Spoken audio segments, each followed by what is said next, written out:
Hey,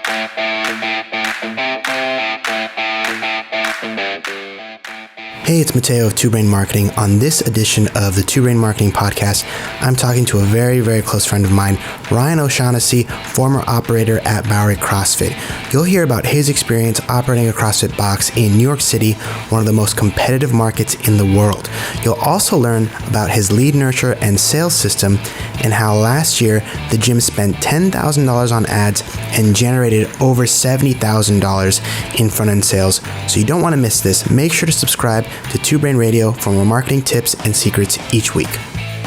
We're coming at you from my apartment, actually. Normally I do these and I do a video call with a guest, and I decided to have Ryan on here today. Ryan O'Shaughnessy, ladies and gentlemen, and everyone in between. Ryan and I are very close friends. We're dear friends, I think. I hope.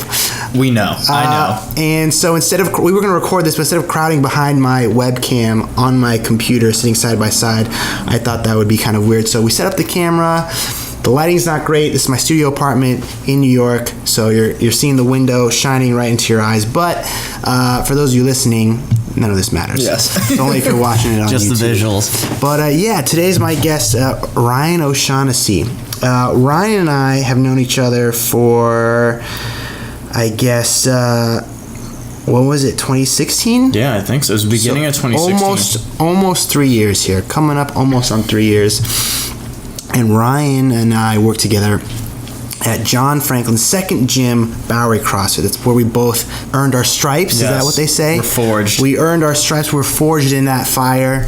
And I wanted to bring Ryan on as he is now transitioning out of fitness for a time and is going to pursue marketing endeavors, another project with me and John. And so having spent years managing a CrossFit gym in one of the most competitive landscapes in terms of fitness, probably in the world. I mean, New York and then maybe like Miami and parts of Florida would probably be there to rival it, right? Yeah, I would say there. I don't know how... I would say parts of LA. Parts of LA for sure. In America, definitely. And then, you tap the other worldly markets. I'm not sure. I haven't traveled. Not sure. Not as well traveled as we'd like to be. But I would say, safe to say, New York City, probably one of those competitive markets for any industry, really. Just like fighting for real estate space to work and breathe is a challenge in and of itself. Just find an apartment to rest your head is a challenge in and of itself. And Ryan, I worked at Bowery CrossFit as a operating manager there for many years, right out of college, really. And Ryan came in as kind of like, I guess, an assistant manager role, you would call it at the time. And then after that, when I opened up a couple other gyms with John, Ryan stepped up and pretty much ran the entire gym. He's done that for at least the past full time in that capacity for the past year and a half now. Year and a half. And now I thought it would be great to bring Ryan on to hear kind of the perspective of someone who, well, both of us really. Well, I normally bring gym owners on here, and while Ryan does not own a business, or a gym, I should say, I want to bring someone on to hear the perspective of someone who's in the weeds, someone who is doing the lead nurture and the sales and the follow-up and operating that facility. Because, we talk about building the system, and then a lot of times we'll talk about those strategies on here with different gym owners, but I think it's valuable to hear the story from the person who's doing the no sweats, from the person who's doing the follow-up, from the person who's dealing with the members day in and day out. And I thought Bowery CrossFit would be a great case study because last year alone we spent $10,000 on ads and we generated well over $70,000 in front-end sales. I wanted to hear from the guy who made that happen, so that's why he's here, Ryan O'Shaughnessy. Yes. So Ryan, let's do some softballs. Okay. How did you, tell me about yourself, how did you get into fitness? Ooh, I was kind of thrown into it. I don't think I had a choice. Yeah? At a young age involved in athletics, like most anyone that finds their way into CrossFit. And then it kind of transitioned. I tried to pull myself out of athletics, and I learned very quickly that didn't work. Mm-hmm. And then found CrossFit. And after competing as a collegiate level swimmer. I was looking for that edge again and just something to move and like get the energy out of my body. CrossFit came to me, and then long story short, ended up at Bowery. So you were a competitive swimmer in college. How did you find? Did someone just take you to do a workout? How did you find it? Yeah, I was training. I was thinking about going into the military, and someone was like, yo, there's these really intense workouts. I was like, they can't be as intense as swimming in a pool. Like, you don't even get to breathe half the time you're swimming in a pool. Like, what's more intense than holding your breath and like doing cardio? And then I did, I don't know, like Kelly or Fran or one of the girls, and I was like, you guys are nuts. Yeah. Can we do this in the pool? Yeah, everyone, I was hooked just like anyone else, and I found I couldn't even squat my own body weight back then. It's wild. Wow. Now thinking about that, I mean, it's not like I could squat a lot. Some say you still can't. I know. No. The Dan Dugans of the world, our friends would say I still can't.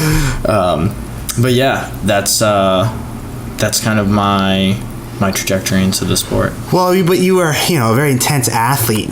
So it sounds like you're saying this, and you were just drawn to this intensity because it was CrossFit's just, it's. I guess it's fitness at the highest of intensities. It is the fitness of the highest intensity, but also you get to listen to really good music of what you choose. Yeah, that's true. Not used to. Not a lot of pools have speakers. Yeah. But it's got that competitive edge. It's got that strategy you got to implement very quickly, and good vibes from everybody. Yeah. Everyone's super supportive. It's probably the biggest thing I love. And coming into Bowery, I guess, what were the first kind of impressions, and then what were some of the challenges that we ended up facing operating in a Chinatown basement? Oh my God. In New York City. The magic. Yeah. The Chinatown Connect. So coming into Chinatown, I had no idea what to expect, right? Like, I was working at Yelp. I got in contact. So John and I, for the people in the back and the people listening, John and I grew up swimming together in South Florida, very good friends, and then reconnected up here in New York. I had no idea he was here. I was working at Yelp, doing sales and phone calls over the phone, needed to take a job at the moment. Dire times call for dire situations, so gotta do what you gotta do. Feel everybody out there. And I came into Bowery, and you were running the show, but you were doing essentially a foundations, and there was, I think, one person at the desk. There was class going on. There was a little bit of mayhem, and you're like, great, you're here. And the message from John was, keep Teo alive. So I was like, all right, I'm here to keep. We were onboarding people with private sessions, but our fundamentals was 12-hour-long one-on-one sessions that they had to buy before they could go into group classes. And, we were selling probably 10 to 20 of those a month. So it was a lot of one-on-ones. And you were like the only one doing the one-on-ones at this point. Yeah. So Bowery was operating super lean and just needed another help. Yeah, needed another hand. So awesome. And I think the first thing we probably started you on was the assault bike, fixing the assault bike. Fixing the assault bike, but also handling the desk, lead nurture, and sales, right? So I want to get into the lead nurture system. I want to get into the process. I want to get into how you approach it, how you approach sales, because we mentioned last year we spent $10,000 on ads. That's over 2,000 leads. Over 2,000 leads for Bowery CrossFit last year alone. So how do you deal with that kind of volume? Yeah.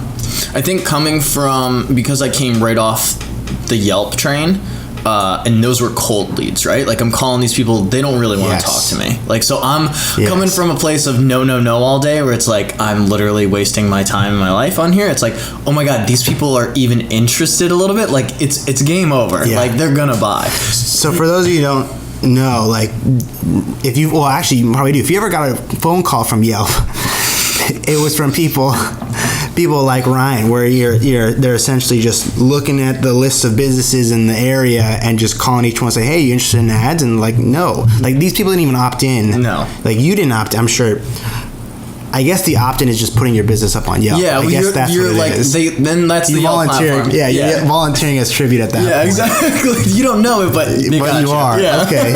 So, yeah. It's the fine print in the contract that never existed. No one ever got. So, so Ryan's the guy. If you got that phone call, which I'm sure at some point you have if you're a gym owner listening, Ryan was doing those. Yeah, I was. So I guess what you're saying is this was a refreshing change of pace, because at least the people submitting their info for a 6-week program or whatever we were advertising, at least they volunteer to learn a little bit more. Exactly. So there's like the conversation's already open before the conversation has started. You know that they're going to be somewhat receptive. And with that amount of volume of leads, it was just making sure I'm calling and emailing all the time. And compared to, okay, I had to make 200 dials at Yelp, like they have quotas you have to hit per day, and like leads would come in, let's say it's like 50 leads, I can bang those out no problem, or at least get a point of contact with them with Google Voice, with email. Like we had so much going on to make sure that we could get in contact with these people via text message. From that standpoint, I know for a lot of you it's like new and you've never done this before, it can feel like a lot, but when you've just been like drinking from a fire hydrant in the fire hose, it's like, oh great, I actually get a sippy cup. This is manageable. Yeah, this is, I can breathe. A manageable amount of leads. Yeah. Mainly dealing with that coming from where I was, yes, it felt manageable, and also it felt like I had a fighting chance. And I think that perspective and that mindset going into it was a huge game changer for me. So we got a lot of back, throughout the history, we've been able to get a lot of people coming in through the door. But as I'm sure some of you know who've done maybe a large group challenge or a group intro where you're bringing a big cohort of people at once, it can be a challenging. It can shift the dynamic and the culture of your gym, bringing all those new people at once. For sure. You have to maybe cater to them a little bit more, and your current members might get, feel a little, not so happy about it. Who are these newbies coming in here? We eventually changed the way we onboard and bring on 6-week challenge people or people for our front end offer. We used to do a lot of the big groups. We do now, or Bowery that last year kind of did a combination of the two, so we were able to solve that problem. We can talk about that more in a second. But how did you deal with customer feedback coming in from Bowery?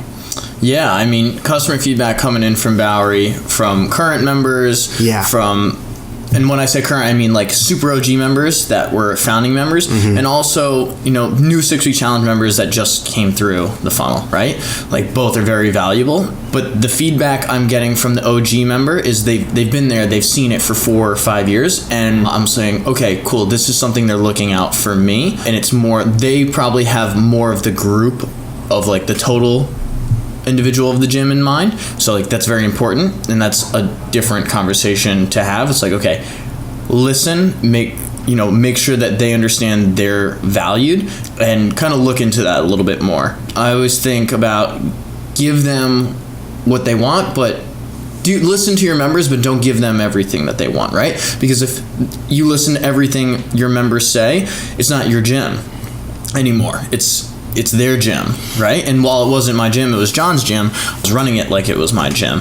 And there are certain things that these members know, and like it's a place that's coming from love, and I very much appreciate the feedback, but it's also they're not running a business in the fitness industry. They're an accountant. They are in film. They are a lawyer. Yeah. They're a doctor. I mean, Bowery's got them all, right? Yeah. So, and they're all very high functioning and people out there that have really good input, but they're not running the gym in the fitness industry. You're the expert in that situation. But also a 6-week challenge member, right?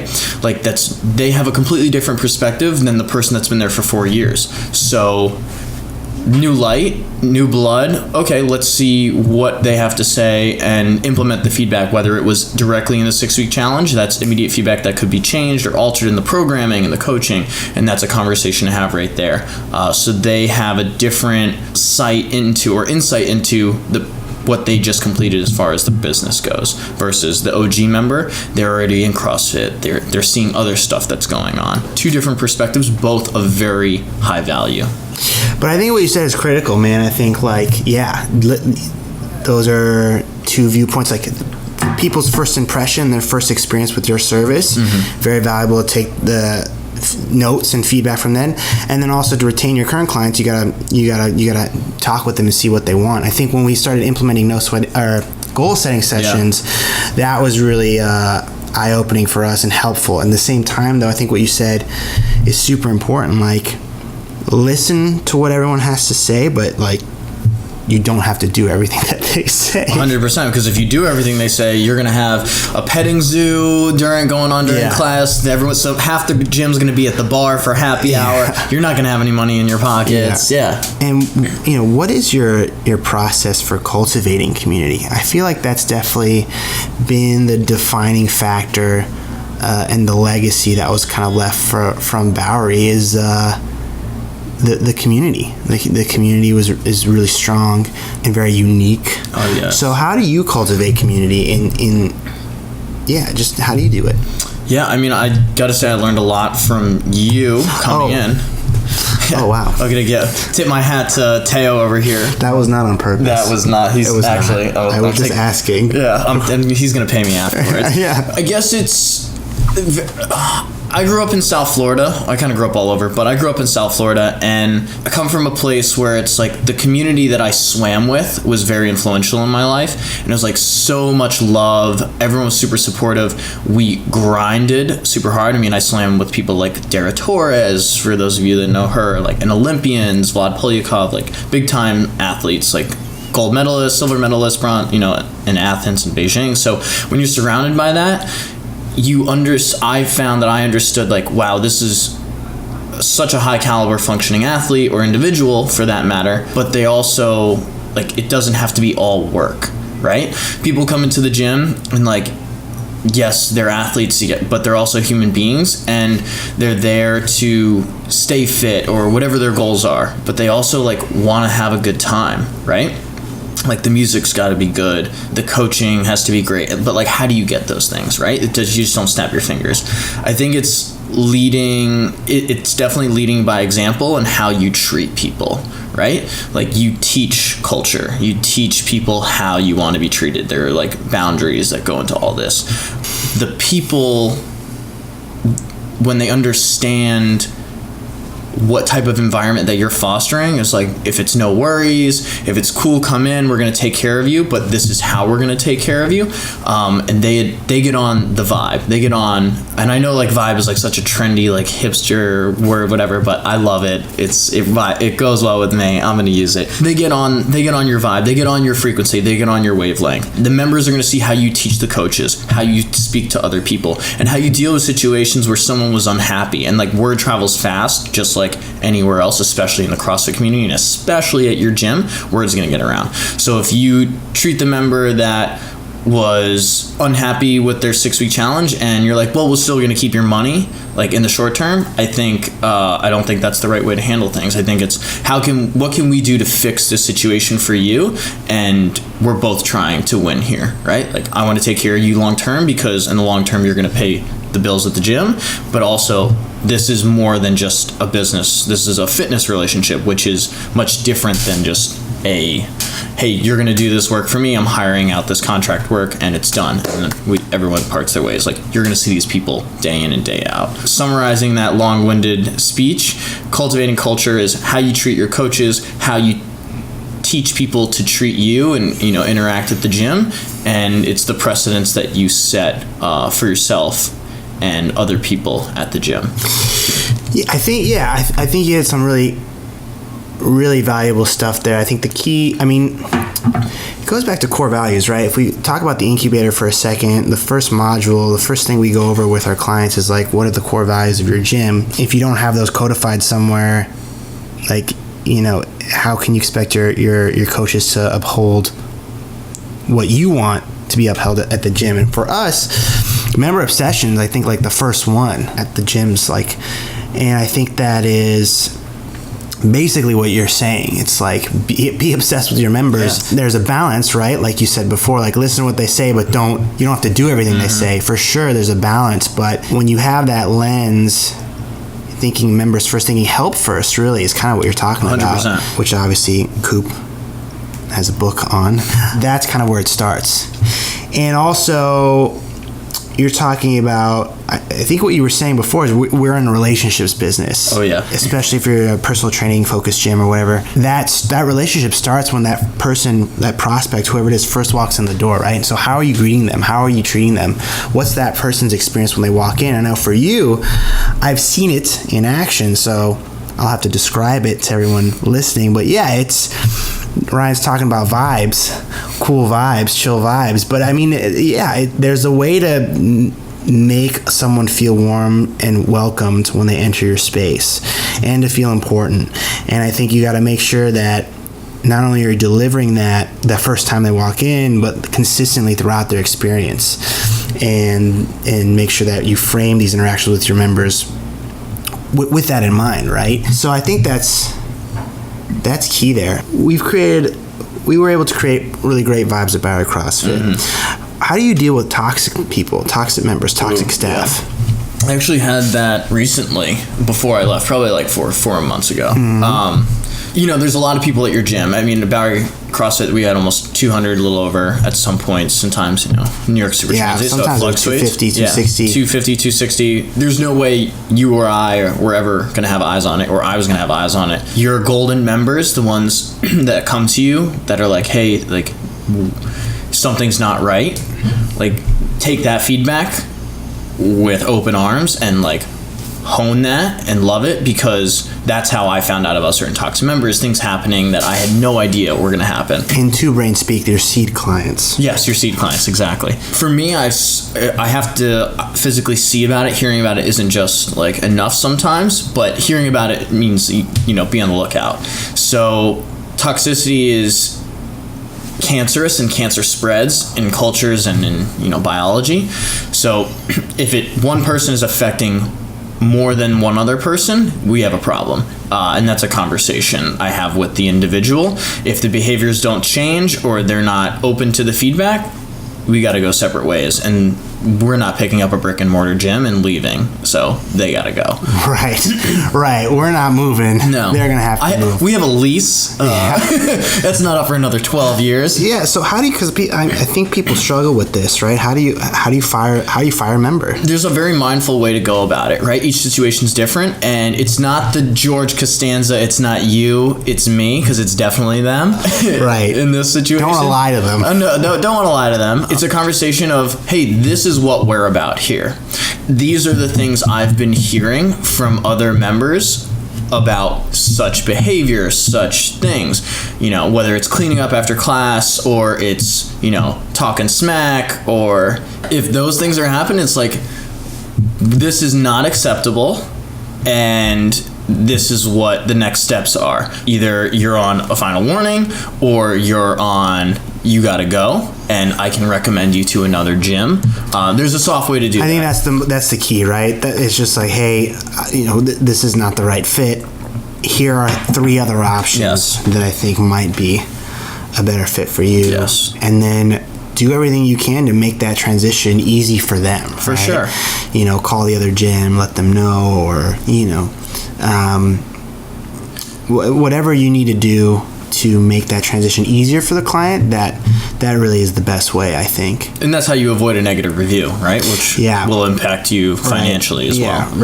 Managing the reputation is obviously critical, and so if you do get someone who's not the quite right fit, like, you want to make sure that, like Ryan said, right, just treat them with respect and how you would want to be treated, and that's the way to do it. So let's shift gears a little bit for the end here, and circle back to what we were talking about before, right? So 2,000 leads, over 2,000 leads in the year, $10,000 spent on ads, tons of people coming in off the street just because you're in New York. There's just a lot of people walking by in general. Sure. Got all these leads, just volume, right? So what is the lead nurture process? Yeah. Lead nurture process is, the lead comes in, and so for yourself as a gym owner, you don't necessarily have the time to be doing lead nurture process. So one, you've hired someone and you've trained them, right? And then that's a whole other conversation we can go into about training and that. But you have someone, they're dialed in, they get it, they understand. Great. Lead comes in, they're contacted, double dialed, triple dialed, sent a Google Voice text, and like for everyone, for the people in the back, as I like to say, or everyone watching and listening, this is a full-time gig, right? They've got a burner phone or they've got a Google Voice phone. You're paying for their cell phone bill, or the phone is paid for by the gym, and they understand like this is a sales lead nurture process. If a lead comes in, speed matters, right? So as soon as that lead comes in, weekend, blah, blah, blah, like this is something conversation's been had and everyone's okay with this process. Then it's a double dial, triple dial, text message, email. Minimum 6 to 7 points of contact to get this person in, right? Like we live in New York City. You lose someone on the subway as you're talking to them, coming in for no sweat. Pick them up at Grand Street. Intro, got it. See you in here. Off the subway VD line, get into the Bowery CrossFit. So you're gonna miss people constantly, but giving them those opportunities to get in there. Great, the appointment's been scheduled. It's a follow-up. It's an email. It's a confirmation the day of. Okay, you're coming in here, and even. I know people are listening like, I do that and people still don't show up. 100% you're going to get ghosted in dating. And so I've been getting ghosted and it doesn't feel good, but I'm going to slip that one in there. But also in CrossFit and no sweat intros, right? It's just like a relationship. You want to bring them in, make them feel comfortable. Great. They show up for the appointment. What is the confirmation process? I know you mentioned the auto email, but yeah. What else is the staff doing? Phone calls. We went as far as sometimes doing video messages. We also text message, Google Voice, and then that gets highlighted in the system. So like I come in, sales rep, who we got on the docket today? Great, this person's confirmed. These 3 aren't. These 2 are confirmed for later. Okay, great. Everything so you can do. That person's communicating that to the sales rep. Exactly, right? So lead nurture process. Individuals communicating that to everybody involved in the sales rep, right? Communication's key. So I highly encourage you have if you're not on Slack or you're on WhatsApp, you have a separate group channel for communication of lead nurture process and where people are at. So that way there's no miscommunications, there's no missed appointments, which have happened, so on and so forth. So that's a side note. Appointments booked, were confirmed. Amazing. Make sure that they're confirmed, right? Like this person's coming in, awesome. Then they show up, right? They show up, make them feel super welcome, however it is you feel about that. At Bowery, it was, do you want anything to drink? Cool, welcome to, make a joke about it, like welcome to the basement in Chinatown. We're like dumpling restaurants upstairs. So, make light of the situation, be real with them. And then we go into, what roadblocks are going to come up at the end of the conversation if you jump right into it, which I never advise anyone to be like, okay, we're just going to start selling. 1, find out what's up with them. How are they doing? Why are they here? Once you break that ice, then we'll go into a little bit more along the lines of, okay, are you traveling, right? People in New York City are traveling all the time. Is that going to prevent you from like signing up for the 6-week challenge, which starts on X date? Okay, great. No, yes, okay, then let's talk about this. The conversation changes immediately at that point. Do you need anyone else on this meeting that you're gonna have to run this decision by? Like, what is every single roadblock that you potentially could encounter here? And like, let's just hash this out. And then if they're like, cool, I'm gonna be, I'm ready to potentially sign up for this. All right, now let's talk about what it is that we do. Because then otherwise there's the B option, right? We have a one-on-one option. That would be if someone's schedule is not the right fit, we have that option in the back pocket. So it sounds like you guys ask a little bit of the pre-qualifying questions beforehand mixed in with the discovery phase. For sure. And that's kind of how it's disguised. It's, you're using the discovery phase to bring up that potential objections that normally happen at the end of the sale. You're kind of trying to agitate that a little bit and bring them up to the surface sooner. 100%. And I've found, and that works for me. Everyone's different, right?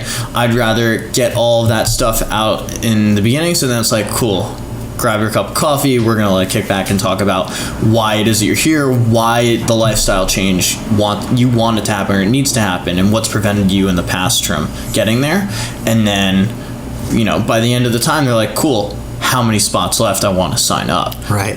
It's not me being like, do you want to do this? It's like on them. They're like, this sounds great. I've seen the pictures that are up on the walls of the gym, or the TV screen rolling through, whatever it may be. I've heard the success stories. How can I do it? And that's if you're selling one-on-one, right? Like Bowery we operate in 2,800 square feet in a basement. So you have members sitting at the desk next to you, and your members are going to sell it for you because they're going to see that you're sitting there, and then Aaron Mew's going to lean in and be like, so you should just do it because we're awesome. And then they're like, okay, if the members are willing to step in and just sell it for you, that's the best. Right. So that's, it's a different situation. I advise people, if you have an office, definitely sell in your office in a more private area. But yeah, we were in a kind of a bind down there, and while it wasn't ideal, there were some positive side benefits where, if a member was sitting next to kind of in earshot, they could come over and just be like, that was the vibe again. They come over and be like, hey, you know what, you should just sign up for this thing. I don't even know why you're sitting listening to this guy. How do you get your staff trained up? So I was thinking a lot about this recently, because now that I'm moving out of the gym, I was like, okay, eventually I'm going to have to replace myself, right? It's always trying to think 2 steps ahead. I learned this a lot through you, because you understood, and I don't think either of us knew this, but maybe you did, I didn't. You understood how I operated, right? And I think it's understanding how one operates and then showing them in that regard. So you're like, oh, you learn through actually doing. So like, we're just going to let you go and do. Some people call that throwing them into the fire. Some people call it pushing them into the deep end. I learned by doing. So it was like, okay, I need to actually start making mistakes and getting my hands on here. Some people, it's, I need to read it and then practice on my own. And that's fine. So I think it's step 1, understand how the people you're going to be teaching learn. And then step 2, adapt and teach them in the modality in which that they need to learn. And then 3, it's having them shadow and watch you or the person selling or the person going through the process do it. And then it's one of the last steps, because steps can go on forever, but one of the last steps would be following up, making sure that there's an accountability checklist and it's laid out, so that way there's no ambiguity, there's no, that was never said or put down or stayed somewhere. It's, this is how we go through the process, these are how you follow up with people, this is how you confirm, and this is how you sell. So always have that in writing. That way you can always reference back to, 1, hold yourself accountable, and 2, there's no miscommunication, and there's clarity on that. Ryan, it's been a delight having you on. It's been a pleasure. We're running out of time here, but for people who want to talk to you more, where can they find you? You can find me on the internet. You can email me at ryan@twobrainbusiness.com. You can Instagram message me if you'd like, _@lucidvisions. You can come visit us here in New York. You can come to Brooklyn. I'm in Brooklyn now. Come to Brooklyn. Come to BK. Brooklyn. Yeah, come on out. We'll go get some food. We'll surf. Well, the waves aren't that good in New York. If you want to go surf, let me know. We'll book the surf trip to Mexico or New Jersey. We go down to see John as well. Very different places. Very. No, the tacos aren't as good.